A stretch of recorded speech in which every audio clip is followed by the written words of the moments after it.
Hi there, in this video we wanted to show you how to create and schedule a lot of content really quickly. So essentially in SocialReport I've created this project for myself, and I've connected a couple of my social profiles, a Twitter profile and a Facebook page. So now I'm staring at this blank calendar, and effectively I'm wondering how can I schedule a lot of stuff.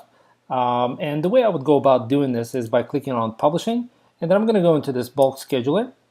I'm going to go with our content group. So I have these options: upload a CSV file, which is useful when you have maybe designed some content in a spreadsheet, which I haven't. Google Spreadsheets, same concept as with Excel files, except for you can use the Google Sheets for that. So the two options that I really want to cover today is the RSS feed option and the social profile option. So let's say, for instance, I'm going against a social profile. So let's say top stories on ABCs, let's say some technology news. So I went to ABC News and I found these RSS feeds that they have. So one of them is technology. So I'm clicking on one of them. I'm copying this URL, putting this into the SocialReport screen, clicking continue. The system now basically sees all the items on that RSS feed, and it offers you to schedule them. You can either click on them individually and sort of pick the time if you like, but you can also click on next, and you'll be offered to add this stuff to the queue. So essentially the idea of the queue is that you can essentially pre-design your time slots within the system as to when you would like stuff to happen. And that's exactly what I'm going to do. Is I'm going to add to the queue. I'm going to pick the two profiles, click continue, possibly pick more advanced options, which I'm not going to cover in this particular video, except for one option. Link framing is important here, because basically what link framing does for you, essentially when you tweet or post somebody else's content, the link inside of that post or inside of that tweet or Facebook update, right, is going to be from that other profile, right, linking to a third party, like you see here. So this is a SocialReport's own post.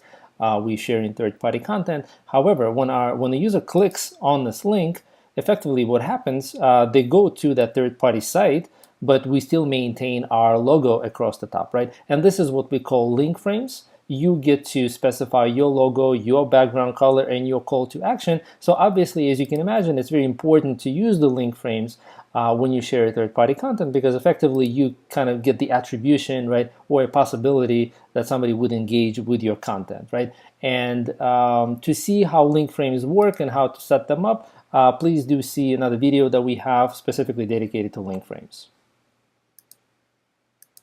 And then I'm going to simply schedule this stuff. And right away, as you can see, I get a schedule full of details, right, of messages, essentially going back, going forward, almost a week, right? So from an empty calendar, I just went into the calendar, which contains quite a few posts. So yet another option is, let's say I'm going to go back into my bulk scheduler, click on, again, no content group. And let's say I go into, and I feel that maybe ABC News has a really nice Twitter profile. So let me go into their Twitter. I'm going to put ABC, click find. So I'm able to find their Twitter profile. I'm going to click continue. All of their tweets. And as a matter of fact, these are their recent tweets, but also they're ordered in the order of the best performance in terms of retweets and favorites, right? So if I would like to retweet these guys, or you can even maybe opt out not to do some of them. I'm deleting a few options here, so I'm maybe going to end up with just a handful that I really like, and I'm going to click next. Again, add to queue, schedule. Well, I got to pick a couple of profiles here, and schedule right away. Now, even these items are now being added to my calendar as well. So my calendar continues to grow.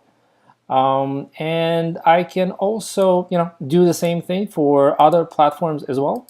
For example, I can pull stuff out of the, Pinterest account. I don't know if, these guys have it. Sure, there's a Pinterest for CNN, for example. So I'm able to go into the Pinterest profile, download, a bunch of Pinterest posts, right? And again, click on next, add to queue.